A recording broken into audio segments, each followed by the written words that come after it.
Curiositats TV presenta Energías y Misterios. 5, 4, 3, 2, 1. Empezamos este programa. Bien amigos, bienvenidos a Energías y Misterios, el programa de Radio Despí en el 107.2 de la FM. Un programa que pueden escuchar ustedes cada viernes aquí, en la emisora de Radio Despí. Hoy vamos a hablar de eso, de misterios y de cinematografía, de cine, de aquellas películas que han llenado el mundo del audiovisual y han hecho que el terror llegue a sus pantallas detrás de la gran pantalla. Hablamos de cine, evidentemente, de esas películas que nos han llegado al alma y han hecho más grande el mundo del misterio. Juan Carlos, buenas tardes, ¿cómo estamos? Muy buenas tardes, aquí, una buena noche, ya. Qué gran tema el cine y el terror, ¿eh? Qué gran tema, Uy. ¿eh?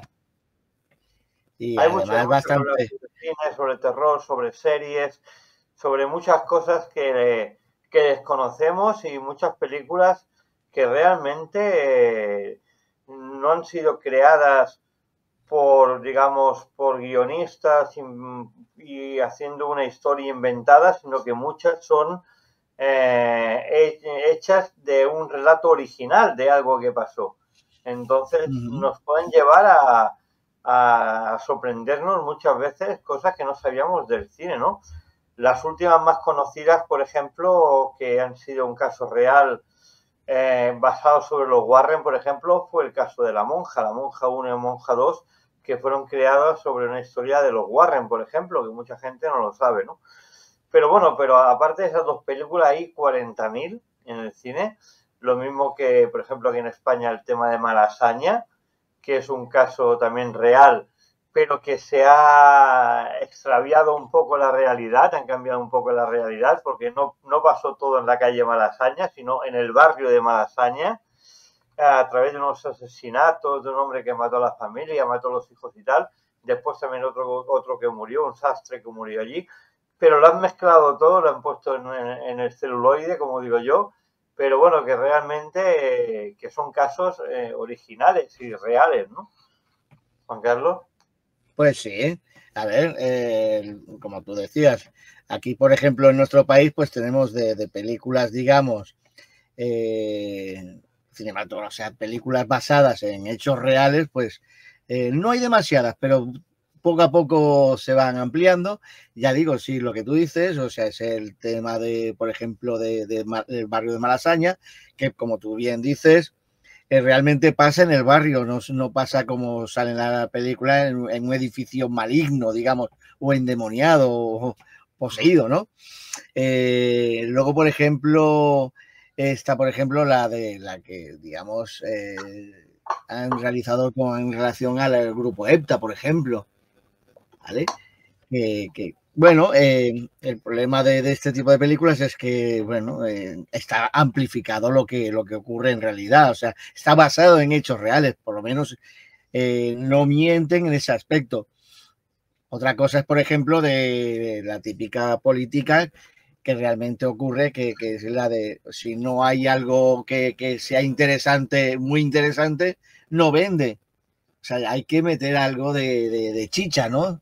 Y entonces, pues, bueno, nos encontramos con que películas, por ejemplo, como, mira, vamos a empezar, por ejemplo, con un clásico. Yo creo que es una de las más clásicas, aunque no es la primera, porque recordemos que hay, por ejemplo, la mansión encantada, o sea, años 50 y tal, que está basada en trabajos también en realidad, en la vida real, en estudios que se habían realizado por medio de ciertas universidades, en Estados Unidos sobre todo, en departamentos de psicología y utilizando, por ejemplo, pues palacetes o castillos americanos. O sea, la mayoría de estos castillos, recordemos que son edificios que fueron desplazados del Reino Unido a América piedra por piedra y luego montados. Otros, por ejemplo, grandes fortunas del siglo XIX, por ejemplo, pues se construyeron, ya digo, casas una de las casas principales, principalmente más encantadas, por ejemplo, la casa Winchester, ¿sí? Que tiene que ver precisamente con la familia del creador del famoso rifle de repetición. De los rifles. Una casa que tiene escaleras infinitas, habitaciones escondidas, sí. Una casa súper misteriosa y que pasan cosas interesantes, como aquella famosa lámpara, sí, que se mueve sola y que muchos de los vigilantes que han estado allí han salido despavoridos, ¿eh? Sí, sí. A ver, ocurre que esa lámpara, por ejemplo, y le han hecho pruebas, porque claro, siempre se elimina lo plausible, ¿no? Y entonces, pues, desde corrientes de aire, o sea, de microdesplazamientos, por ejemplo, del edificio debido, por ejemplo, a gente paseando o estructuras que por diferencias de temperatura que crujen y tal y que afecten a la lámpara. La lámpara se mueve, o sea, ha sido eliminado y por raro que parezca, pues en sí no han encontrado el sentido precisamente de esto. Luego está, por ejemplo, la historia del, ¿cómo se llama esto? El jardín el cobertizo que hay, bueno, hay un cobertizo que es muy bonito acristalado y que también, por ejemplo, pues están hartos de ver allí sombras y tal. Claro, es un jardín cubierto. ¿Qué ocurre? Que, claro, suelen decir que si las sombras hacen malas pasadas, ¿no? Generan malas pasadas por las sombras, las luces y tal, pero que en ciertas ocasiones han sido incluso fotografiadas por las cámaras de seguridad. Pero bueno, esa es una de las casas en cuestión. Pero bueno, vamos a hablar, por ejemplo, y antes de que empieces, recordad que en la casa Winchester, todas las reformas que se hicieron fueron porque le dijeron a la mujer del creador del rifle Winchester, que todas las almas que su pistola o su escopeta matara, la perseguirían durante toda la vida y que la única forma de evitar y que descansaran estas almas era hacer obras continuamente en la casa, y estuvo haciendo obras hasta el día de su muerte, ¿eh? Es muy curioso. Muy curioso. Cuenta que en las obras, además, cada habitación que se fue realizando no está hecha al azar, ni siquiera la decoración. No. La buena señora se dedicaba a realizar ampliaciones de la casa, pero es que cada habitación que se ampliaba, o cada salón que se ampliaba, era una réplica del lugar donde había sido asesinado, por ejemplo, una persona por el rifle. Sí. Entonces, pues hay sitios donde incluso se tiene la vitrina con las armas originales. O sea, es increíble, ¿no? Al día de hoy, por ejemplo, pues está muy controlado el tema de las visitas y tal, pero bueno. Había un equipo de trabajo las 24 horas del día durante los 365 días del año, ¿eh? Curioso, ¿eh? Sí, no, sí, no, y pagando religiosamente. Y pagando religiosamente, o sea. O sea, que no era una pérdida de... O sea, realmente lo que las armas dan, ¿no? De dinero. ¿Sabes? O sea, eran ricos por un producto que habían sacado al mercado, pero a su vez se sentían, digamos, muy mal, porque su producto generaba muertes. Es algo un poquito extraño, ¿no? Que dices, bueno, pues yo soy fabricante de armas, pues oye, a mí me da igual, oye, yo no mato a nadie, yo las fabrico y matan las armas, o sea, matan a la gente que las utiliza, que podían haber cogido esa historia, pero la señora en cuestión, a la muerte de su marido, pues cargó, digamos, con esa idea, ¿no? De esa obsesión. Y bueno, pues hasta la muerte, ya digo que hay, no sé si son 30, 40, 42 me parece que eran, habitaciones. Y no sé cuántos lavabos también. Es increíble. Pero bueno, como no la vamos a visitar hoy, ni mañana, hoy en día no creo. Pero bueno, vamos a ver. Eso, la historia antes del cine, pues en cuestión bueno, tenemos que irnos volviendo un poquito al tema, a un clásico, o sea, estamos hablando del año 74 aproximadamente, no, del año 73, El Exorcista. Hasta ese momento, en realidad, pues habían salido al mercado muy pocas películas realmente basadas en hechos reales. Ya digo, aparte de, por ejemplo, un par de películas sobre trabajos de departamentos de psicología, bueno, La Casa Encantada o La Casa Maldita, bueno. Aparte de eso, prácticamente no existía nada. Entonces, El Exorcista, en realidad, lo que pasa es que genera un nuevo mercado, ¿no? El miedo psicológico, el terror psicológico, está bien basado porque está muy estudiado, o sea, muy estudiado y muy trabajado el guión. Bueno, recordemos que en realidad el guión es, bueno, el libro es de William Peter Blatty, ¿vale? Pero bueno, estaba basada en un niño, Robert Mannheim, que en el año 49, después de la Segunda Guerra Mundial, pues bueno, haciendo en su época, y recordemos que en su época era muy habitual el tipo este de juego, haciendo la Ouija, o sea, incluso la Ouija, recordemos que hubo décadas que bueno, pues era un juego social. Vamos a hacer la Ouija, ¿no? Y... Era un juego creado por los egipcios y que Mattel, no sé si era Mattel o qué empresa Mattel, era, lo convirtió en un juego de mesa, pero sin ningún tipo de espiritismo, simplemente un juego de mesa que luego se fue reconvirtiendo y utilizando en el mundo del espiritismo, pero que en principio era un juego egipcio, no tenía nada que ver con el espiritismo, como muchas de las cosas que pasan hoy en día.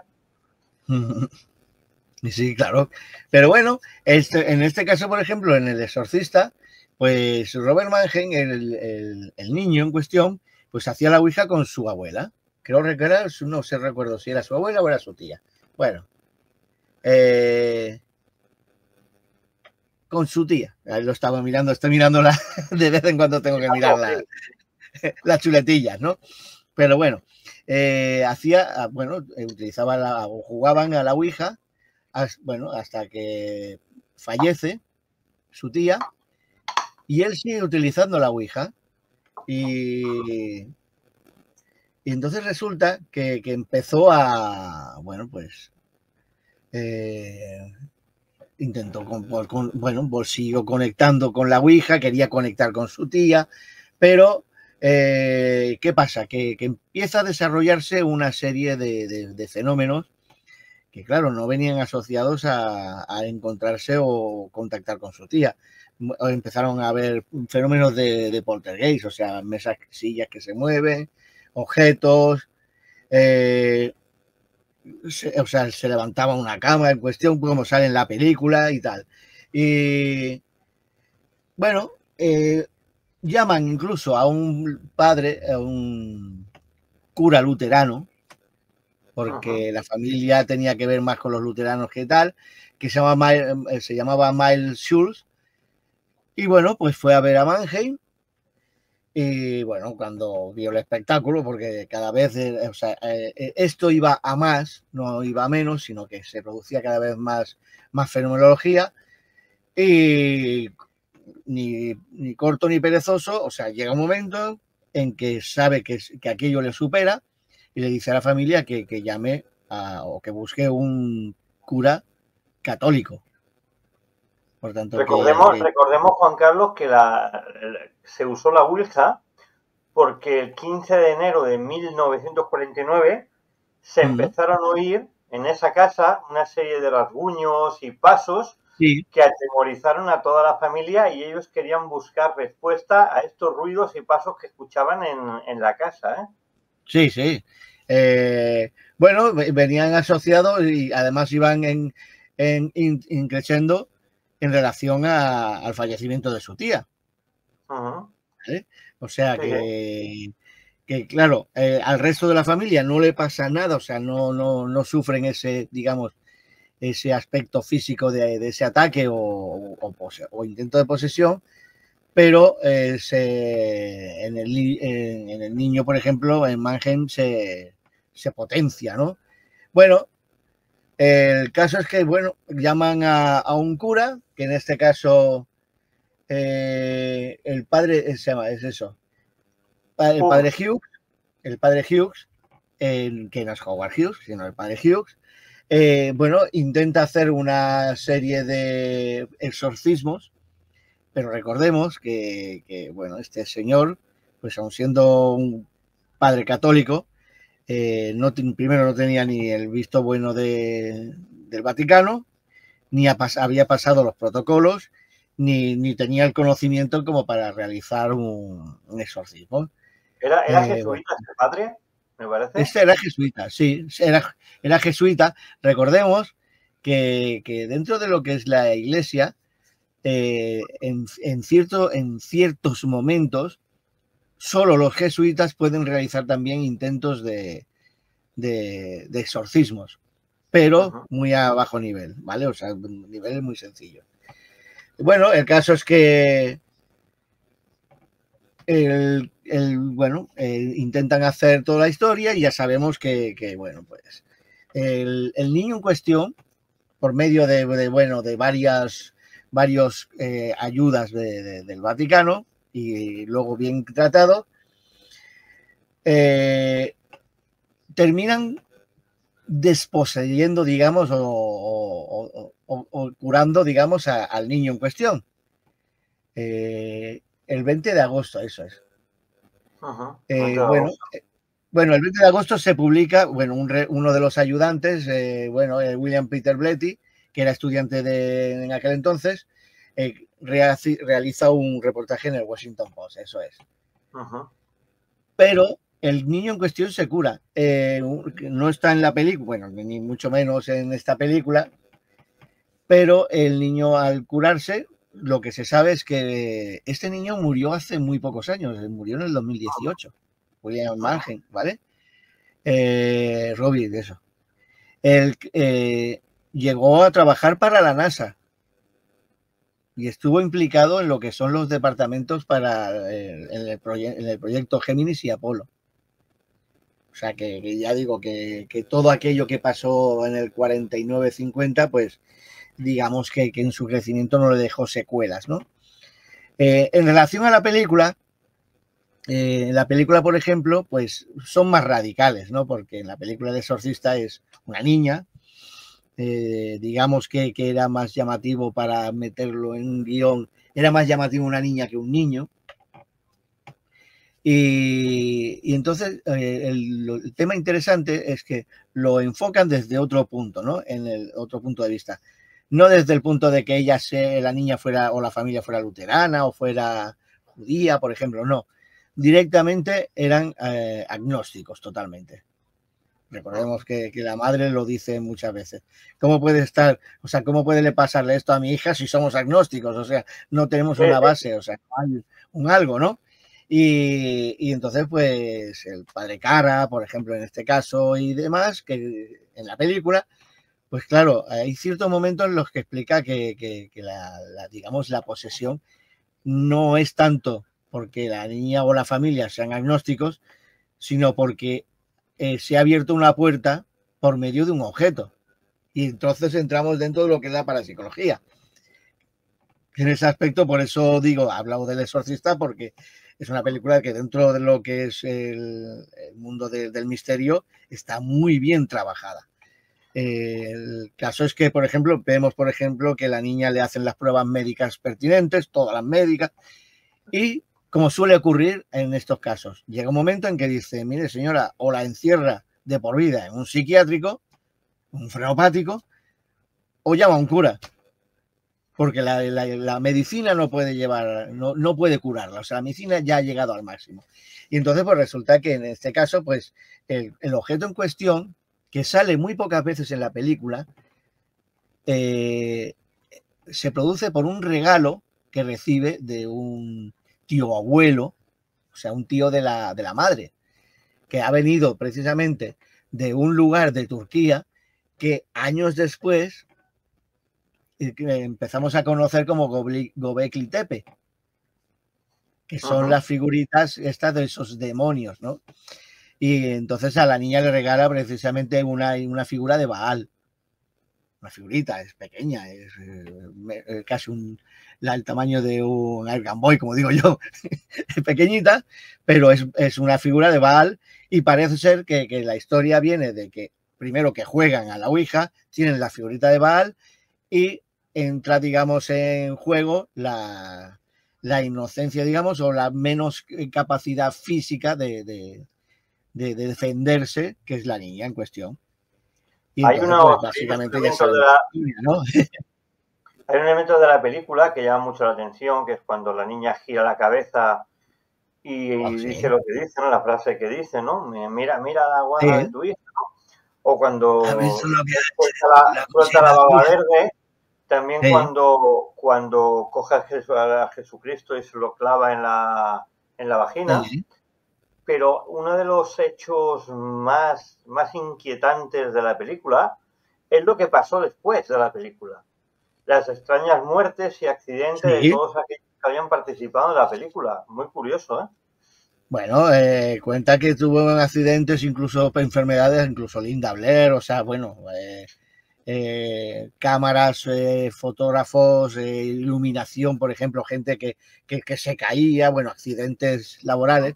Sabemos que el mundo del cine tiene eso, de que el mundo del cine hoy en día es mucho más seguro, pero en su época el mundo del cine era muy a lo loco, ¿no? O sea, el tema de la seguridad se llevaba un poquito sui generis, o sea, aquello de decir, bueno, mientras no pase nada, pero... Que se lo pregunten a Buster Keaton, ¿no? A Buster Keaton. Pero bueno, que en este caso en cuestión la casuística se disparaba. Y es bastante más alta de lo que era la media, ¿vale? Sí. Y que de por sí no es la primera película que ocurre un tipo de cosas así. Recuerdo, por ejemplo, que no sé si la tengo para hoy, el Poltergeist, por ejemplo. Poltergeist también. Creo que la tengo por aquí, pero la tengo para el final, que la dejaremos para el final, sí. Sí, la dejaremos para el final. La dejaremos para el final, que es muy interesante en el caso Poltergeist. Sí, vale, porque, bueno, ahora vamos a meter, en este caso vamos a cortar un poquito con El Exorcista. Ya digo, que como temario está muy bien trabajado, claro, el guionista, que es el autor de la obra, pues estaba, digamos, en primera mano, en primera línea, digamos, del caso original. Y la verdad que, bueno, de por sí, además, se trabajó muchísimo todo el detalle. El detalle, por ejemplo, que muy poca gente, pues, pasó bastante desapercibido. Durante la película hay ciertos fotogramas que aparecen como un flash, o sea, tan rápido que la gente en el cine prácticamente ni se daban cuenta. Esas imágenes luego fueron obligados a ampliar la duración para que no fuera un flash. Y eran mensajes subliminales para dar más miedo. ¿Y cómo daba más miedo? Pues resulta que el flash este era simplemente una figura del endemoniado. Una cara blanca, con los ojos prácticamente hundidos y tal, casi cadavérico, pero era tan rápido que eso inconscientemente generaba, o sea, ampliaba la sensación de miedo. En producciones posteriores, o sea, en ediciones posteriores de la película, ya en vídeo, ya posteriormente en DVD y demás, la productora fue obligada a ampliar ese tipo de fotogramas para que fueran visibles, para que perdieran, digamos, esa capacidad. Pues ya digo que es un trabajo excelente, pero que lo que tiene precisamente es la capacidad la calidad que tiene en relación al año en que vivimos, año en aquel entonces, el año 73. Bueno, salimos de un cine clasicista, las grandes producciones de estas de Lo que el viento se llevó, los años 60, ¿no? Esas comedias y tal, y entramos ya en los años 70 y fíjate que es una época de grandes producciones y no siempre de grandes presupuestos. El Coloso en llamas y tal y cual. Y entonces aparece en el año 73 este tipo de película impacta.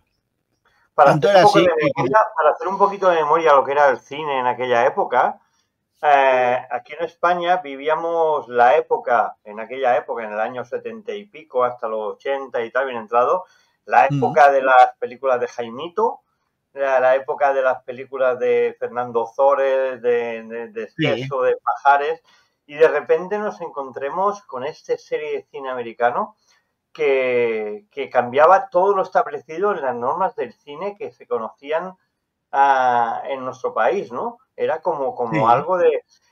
Yo lo comparo mucho con los dibujos animados cuando, por ejemplo, estábamos acostumbrados a Marco y a Heidi y nos apareció de repente el gran Mazinger Z, ¿no? Sí, por ejemplo. El impacto que fue brutal, ¿eh? A nivel de público, ¿eh? Este tipo de cine. Por eso. Bueno, vamos a dar un pequeño salto, no demasiado adelante. Una película del año 79 que se llamaba Terror en Amityville. Lo que pasa es que hay una producción posterior muy cercana, que es La Morada del Miedo, del 2005, pero bueno, tenemos el caso del Terror en Amityville, del año 79. Ya empiezan, ¿no? O sea, fíjate que ven el boom del Exorcista y ya empiezan a ver la posibilidad de sacarle suquillo, digamos, a ese miedo, ¿no? Miedo psicológico muchas veces, más que el goreano o el gore, digamos, que posiblemente, pues a finales precisamente a principios de los 80, empieza a producirse sobre todo Darío Argento, o sea, las producciones italianas, ¿no? O sea, están las producciones americanas muy trabajadas y las de fecha y sangre, que se suele decir, de los productos italianos, ¿no?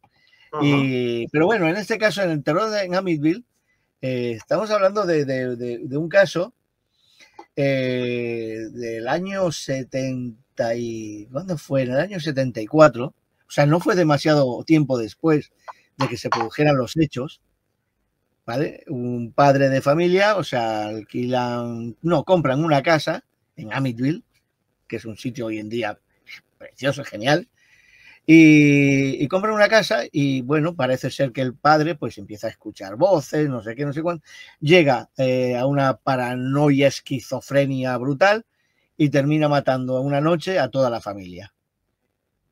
Este hombre pues no se suicidó, como suele ser muchas veces lo habitual, viendo lo que ha hecho, ¿no? Este hombre básicamente lo que él siempre dijo, que él no tenía la culpa, que él era una herramienta del pozo del demonio que había, ¿no? Decía que había un pozo del demonio en la casa.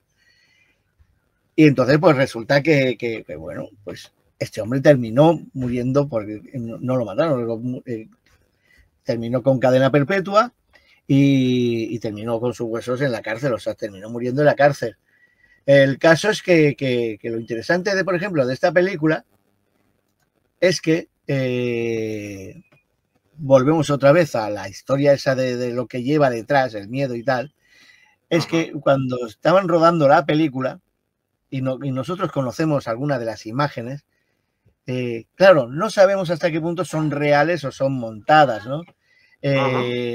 Entonces, más que nada porque, por ejemplo, hay la famosa figura de un niño que está como mirando desde una habitación, ¿vale? Que se dice que se rodó y que no había un niño en casa.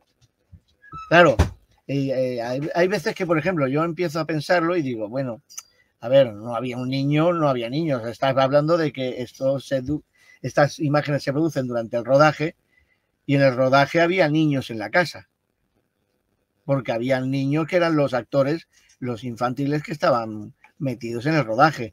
No quedó claro y no podemos demostrar que esa figura, por ejemplo, que se ve tan nítidamente, pueda ser, por ejemplo, pues la imagen de uno de los actores que bromeando o escabulléndose, jugando, se encontrará en la parte superior del edificio. Pero aún así, el caso es que, bueno, pues la película en cuestión también tuvo sus problemas. Porque, bueno, se comentó de que lo mismo que película que hacían de terror, la mala suerte parece que acompañaba, ¿no? El caso es que de por sí, o sea, aunque la película está muy bien y está basada en hechos reales, lo de la casa encantada, al día de hoy, por ejemplo, sabemos que más de 3 familias, estamos hablando de los años, sin más de 50 años, en más de 50 años ha habido 3 familias que compraron la casa. Sí. Y el caso es que resulta que ninguna de ellas... Dime. No, es lo que te iba a decir, que todas las casas que han pasado fenómenos así tipo Poltergeist o han tenido algún tipo de fenomenología, igual que esta casa, ¿no? Como la película, ¿no? Como la película está la morada del miedo, han sido porque sus protagonistas o las familias han buscado siempre la ganga, la casa más barata, ¿no? Recordemos que esta casa que estaba situada en la avenida Ocean, en el 112, ¿vale? Fue una casa que les costó $80.000 en aquella época, que era bastante barata. Es una casa que normalmente en aquella zona estaban sobre los $140.000, $150.000. O sea, fue una verdadera ganga. Pero también recordemos que, como en muchos casos, la familia solamente vivió ahí 28 días. Porque de los fenómenos que tuvieron que soportar y la violencia de estos fenómenos tan brutal, estuvieron solamente viviendo allí 28 días, Juan Carlos. Sí.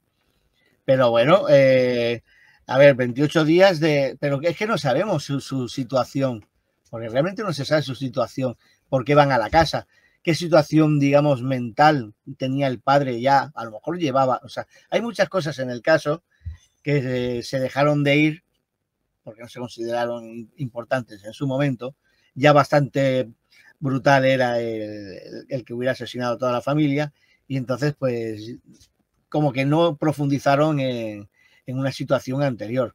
Por una razón, bueno, una de las razones fue porque incluso abogados, defensores y todo fueron forzados a que, a ver, este señor no se podía ir de rositas porque hay una opción a salvarse de la quema en Estados Unidos, bueno, y otros países, que es el que un especialista declare que la persona pues no estaba cuerda, ni está cuerda, ni es segura para la sociedad. Y en lugar de ir a la cárcel o cadena perpetua o que lo ajusticien, puede terminar en un centro psiquiátrico y al cabo de X años, siendo por buena conducta o siendo porque ha llevado muy bien el tratamiento, terminará en la calle. Y eso se consideró como que no podía ser posible. O sea, no querían que esa situación se pudiera llegar a dar. Con lo cual, pues básicamente muchos ahí en el juicio, pues había muchas lagunas. Pero bueno, el caso es eso, que posteriormente hay X familias. La casa, yo he visto algunos cambios de cada familia, pues le dio un poco de personalización, pero algo que siempre han dicho, a no ser que es que sea de tapadillo, pues lo quieran esconder, ¿no? Que es que no, en la casa no pasa nada. Claro, si tú compras una cosa, una propiedad y dices, me la quiero quitar de encima y le dices, no, bueno, mira, aparte de que se cargó este loco, se cargó a toda su familia, bueno, aquí es tú tranquilo que vas a llegar a la noche y vas a tener un festival de ruidos y demás que va a ser alucinante. Luces, o sea, vas a verlo todo. Entonces no vende la casa. Básicamente, pues lo que ocurre es eso, que la casa en cuestión pues se queda ahí en el tintero. Oficialmente se han hecho entrevistas y no, nadie ha visto ni nadie oye nada, ni en la casa ha ocurrido nada. Bueno, el caso es que ya digo, la casa, por cierto, lo que es el cine, o sea, tú como la ves en la película, pues es una casa bastante tenebrosa, ¿no? En ciertos aspectos con esos juegos de luces. Y tú ves hoy en día una imagen, la puedes buscar en San Google, lo vas a encontrar. Y bueno, pues ha sido repintada, ha sido remodelada, bueno, le han lavado totalmente 3 veces la cara. Y la verdad es que ahora es una casa que hasta es bonita. Dicen que el origen maldito de esta casa se remontaba al siglo XVII, donde había Sí, vivido un brujo indio, y que se había hecho también muy hincapié que había un posible sanatorio indio que ocupó ese terreno de la casa y que de ahí venían pues los espíritus o los ruidos o los fenómenos paranormales que ahí se sucedían. sí, lo que pasa es que, claro, no hay, bueno, en toda la zona, y eso es rarísimo porque, a ver, recordemos que los indios, y sobre todo los cementerios indios, que son muy complicados, son bastante sagrados, normalmente no son enterramientos. Son quemados. Los indios no, son en los árboles, o sea, es en altura, ¿no? Sí, sí. ¿Por qué? Porque consideran, bueno, es como los tibetanos, consideran que dejan el cuerpo para que la madre naturaleza pues haga con él lo que haga falta, o sea, para que se alimenten las aves, las rapaces, o sea, un número X de animales. Y bueno, pues lo donan, digamos, eso se queda como una ofrenda a la Pachamama o como a la Madre Tierra. Pero ¿qué ocurre? Que aún así son lugares muy, o sea, esas tierras son muy controladas, ¿no? O sea, son súper sagradas.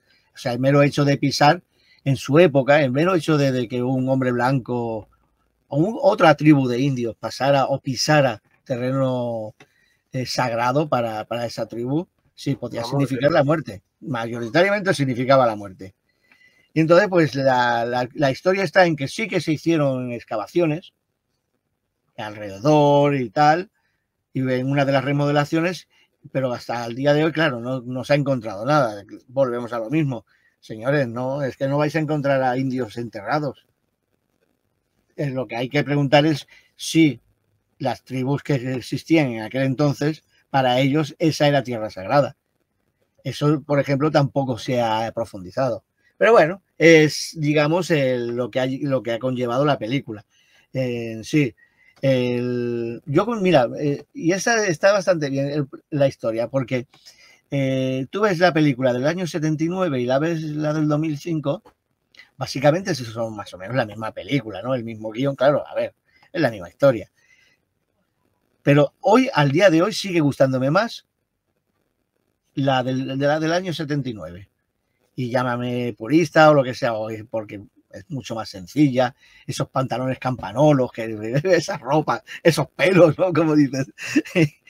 Pero yo lo encuentro mucho más interesante, al igual que, por ejemplo, hicieron una versión nueva del Exorcista, ¿vale? Y para mí, en relación a la original, no tiene nada que, o sea, No tiene nada no que tiene ver. pegada, como digo yo, no tiene pegada, no tiene ninguna gracia. O sea, es que Es no como tiene si ni ves, suspense. como si ves el planeta de los simios, la Sí, primera que se hizo y ves la última que se ha hecho, que han repetido muchas de las escenas sí.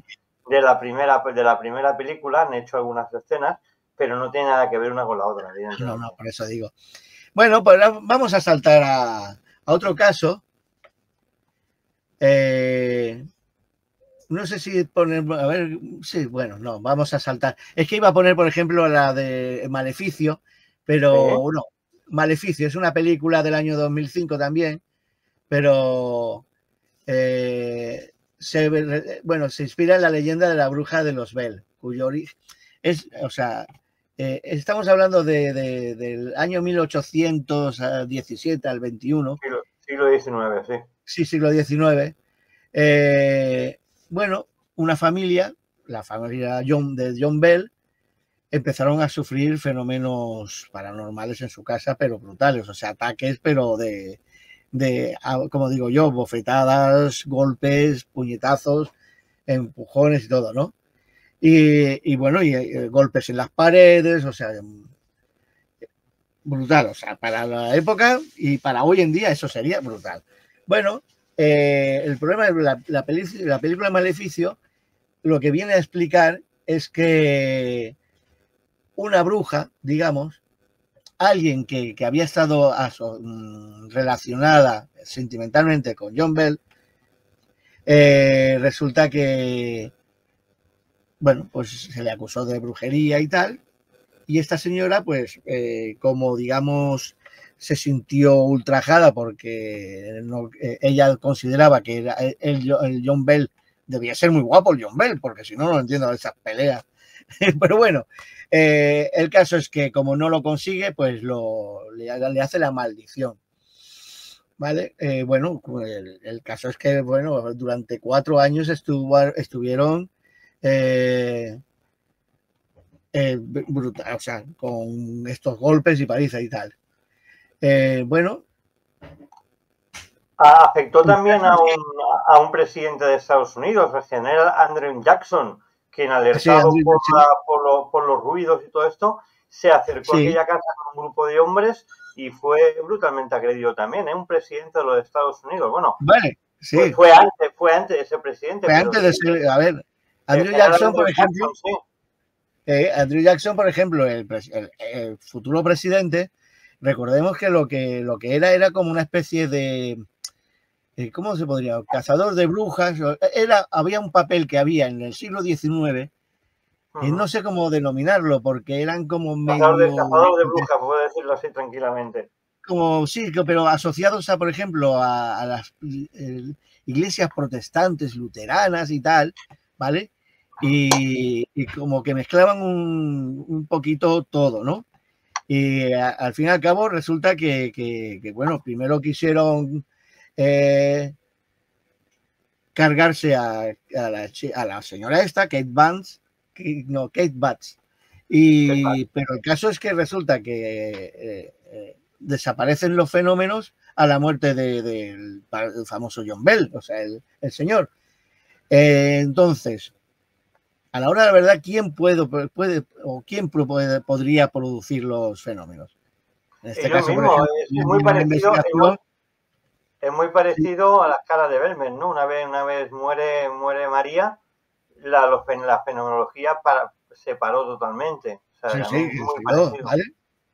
Pues lo que sí que se descubrió por medio de papeles y demás y documentos, pero bastantes años después, estamos hablando de los años 30, 40, lo que se descubrió es que el John Bell en cuestión era un pinta, era un fenómeno, porque lo atacaron a los hijos también, pero es que resulta que él abusaba de los hijos y de las hijas. Y eso fue un secreto a voces, pero nunca se hizo nada al respecto. Claro, supongo que los mismos hijos cogieron y en su momento se largaron, desaparecieron y no quisieron más saber del padre. El caso es que desaparece John Bell, desaparece la fenomenología, tanto a él como a la familia y la casa en cuestión. Y bueno, pues básicamente la película, yo para mí la he visto y es algo, bueno, yo consideré que incluso era pesada, digo. ¿Cómo se me puede hacer pesada una película? Se hace larga, sí, se hace larga. De fenomenología, ¿no? De fenomenología de este tipo. Y venga, y yo decía, digo, es que como que, a ver, sí, ya me he enterado, la primera y la segunda vez ya me he enterado de que tú quieres cargarte a la mujer esta que consideras que es la bruja para desviar la atención, que sí, y lo repiten, dices, y entonces se me hizo pesada. En cambio, por ejemplo, hay otra película que ya está mucho más moderna, esta es la de Verónica.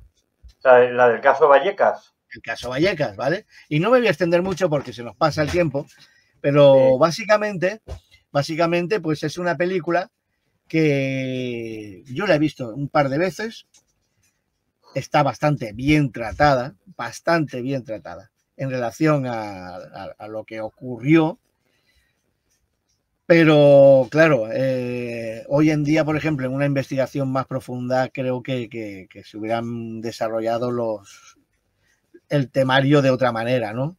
O sea, se dejaron muchas cosas, por ejemplo, se centraron en cuestión de lo de que la Ouija, que si la habían hecho en el colegio, que si el colegio de monjas, que si no sé qué, que si un trasfondo.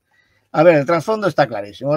Eran, o sea, lo que llamamos una batería a punto de explotar. Un colegio lleno de adolescentes. Una energía brutal y utilizando unas técnicas que no sabían utilizar. Luego, además, en cuestión, la niña en cuestión, aunque muere, y ese es el misterio, que no saben por qué. No, a ver, si miramos profundamente el caso, se sabe que esa niña, desde hacía ya años atrás, tenía una casuística, digamos, de enfermedades que iban entre problemas de estómago y problemas pulmonares, iban cambiando. Los médicos estaban realmente perdidos en aquel entonces. Supongo que hoy en día a lo mejor se podría asociar a algún tipo de cáncer linfático asociado y tal. Hoy en día ha avanzado mucho la cosa, pero que finalmente, o sea, al fin y al cabo, se va degenerando y muere la niña, pero es que realmente, o sea, realmente no tenemos unas pruebas fehacientes, mínimamente fehacientes, de que venga asociado a la ouija que hicieron en cuestión. Y ya digo que... Se dice que todo empezó cuando una monja descubrió que estaban jugando. Hablamos de la original, de la persona original, que era Estefanía Gutiérrez, ¿vale? No tiene nada que ver con Verónica, pero bueno, era Estefanía Gutiérrez. Y entró una monja y ella rompió la tabla ouija con la rodilla. Y dice que a partir de ahí empezaron a ver figuras extrañas, a ver sombras, agresiones. E incluso hay un archivo de la policía que está todavía abierto, que no se ha podido cerrar y que no ha podido entender ni decir lo que pasó allí en ese momento. O sea, es brutal, ¿eh? La historia real, ¿eh? Sí, no, la historia real, ya digo, que es para trabajarla más en profundidad. Hoy en día ya hace muchísimos años y ya no vas a tener la posibilidad de profundizar mucho más. Pero en sí, por ejemplo, pues el caso. Y la película Verónica, pues, ves, por ejemplo, esta, por ejemplo, es más entretenida. Hay que reconocerlo. Y me parece perfecto. Bueno, yo ahora, por ejemplo, habíamos mirado, por ejemplo, todo, claro, el expediente Warren. O sea, estamos hablando de cuál tratar. El gran engaño del misterio, la familia Warren, para mí, ¿eh? Bueno, para mí, el gran engaño del misterio. Sí, pero ¿qué ocurre con los... A ver, los Warren hay que... ya sabemos que hoy en día hay dos líneas muy claras de investigación paranormal, ¿vale? O sea, estarían, por ejemplo, las líneas académicas, investigación, por ejemplo, como solemos hacer nosotros, una investigación seria con datos y demás, y una segunda parte, por ejemplo, en la que sí que meteríamos a un sensitivo y tal, meramente para recabar información sobre zonas calientes, si a lo mejor compaginan incluso esas zonas calientes con lo que anteriormente se ha podido medir, ¿vale? Pero, claro, esto es la otra línea, que es la línea, digamos, por decimos hoy en día, kardecianos, ¿no?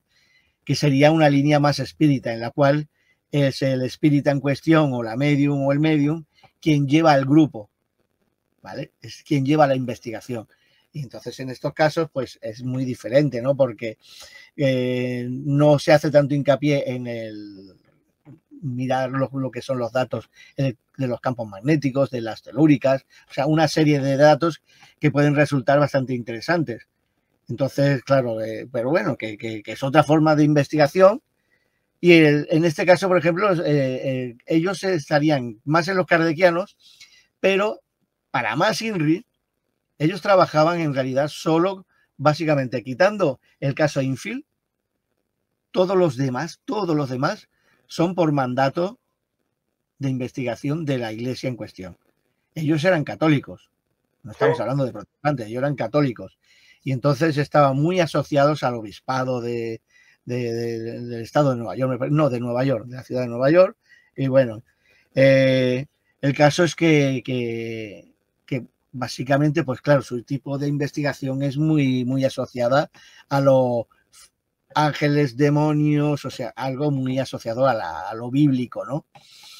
Y entonces, bueno, las películas están entretenidas, pero algo que sí que te deja claro es que ese tipo de investigación, pues realmente pues es un poquito de chiste. Es lo que tú dices, es casi una mofa, un escarnio, ¿no? Pero, a ver, no podemos decir tampoco que realmente, pues, obligarlos a decir, no, es que esto es todo mentira, no sé cuánto.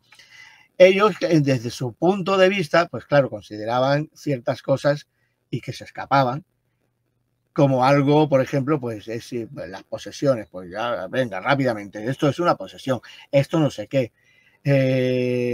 Tenemos varios casos, por ejemplo, de los Warren en los que se metieron incluso en problemas y que digamos, los poseídos, que incluso hay una película precisamente que hubo el juicio y todo, y ellos consiguieron engañar o convencer al jurado y al juez, la primera vez que en la historia que consiguen montar un tinglado, digamos, o un guión diciendo, o sea, echándole la culpa no al chico en cuestión, sino que el chico, una vez que estaba poseído, pues estaba, como no se había conseguido limpiar del todo y que él había realizado una serie de asesinatos, pero eso era culpa del demonio. Y resulta que a este chaval le cae la perpetua, o sea, no lo llevan a la silla eléctrica ni nada, a cuenta de la declaración de los Warren, por primera vez en la historia. O sea, que dices, bueno, es que esta gente es una mofa, ¿no? Es un engaño, ¿no? Bueno, no sé si sería un engaño, pero el don de palabras yo creo que la tenían de sobra, ¿eh? Y entonces, pues mira, es llamativo, por ejemplo, cuando hablas de La Monja y La Monja 2 y tal. Estas películas, por ejemplo, serían unas precuelas, porque lo que están hablando es de la novicia que lleva el caso de la Iglesia Católica. Y mira por dónde resulta que la novicia es la futura mujer de Ed Warren, que es ella, que ella iba para monja, pero que se queda en novicia, conoce luego a Ed Warren y tal, tiene unas historias, ¿no? Y apoyos, incluso se fue apoyada para, digamos, dejar de ser novicio, o sea, dejar el sacerdocio, digamos,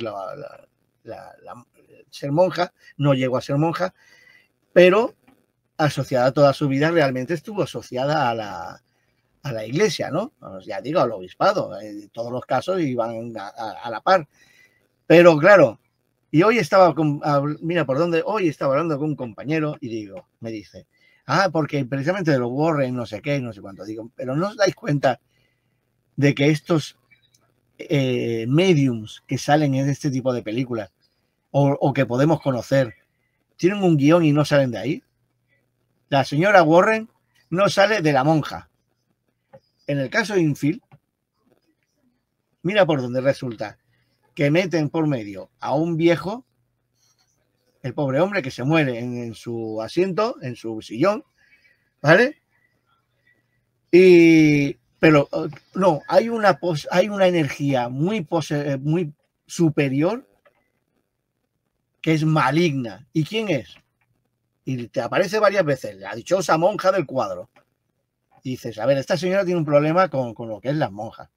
Es como, por ejemplo, cuando conoces a un medium X, lo sigues, va a todos los sitios y es gracioso cuando empieza a decir, y me he encontrado con uno en cuestión, aquí se ahogó un niño, va a otro sitio, aquí mataron a un niño, va a otro sitio, aquí, digamos, que encerraron a un niño hasta que murió de hambre, en una habitación, un cuarto. Y entonces dices, vamos a ver, este señor tiene obsesión infantiloide, o sea, incluso puede ser enfermizo, ¿no? O sea, una obsesión enfermiza. Pero es que hay otras señoras, ¿no? O sea, otras señoras y otros señores que siempre ven aquello de, en esta casa el propietario está en contra de, no, aquí hay aquí en la casa está el propietario, va a otro sitio, aquí el propietario, dices, ¿y no hay ninguna propietaria? No, es un propietario. Vale. Y entonces, pues, ¿qué ocurre? Que aquí en el tema de los Warren viene muy asociado a esa línea que por alguna razón, o sea, a nivel psicológico se podía haber hecho una investigación en psicología o en psiquiatría en relación a esta señora, ¿qué tenía con la monja? ¿Qué significa? ¿Qué son emociones reprimidas? Algo con lo que no estuviera totalmente en paz. es simplemente y llanamente el efecto Phillips. Y te voy a explicar por qué. Y te voy a explicar por qué. Porque a mí me ha pasado a veces cuando me han dicho, oye, va a venir a trabajar con nosotros una medium que es muy buena y tal. Yo primero la he entrevistado y he mirado, ¿vale? Yo soy sensitivo, nunca he ejercido ello. Nunca he ejercido, pero más o menos notas cosas, ¿no? Y cuando he visto que alguien, como vulgarmente se dice, me ha querido vender la moto, he aprovechado la parte guionista que tengo y he creado un guión ficticio de un lugar.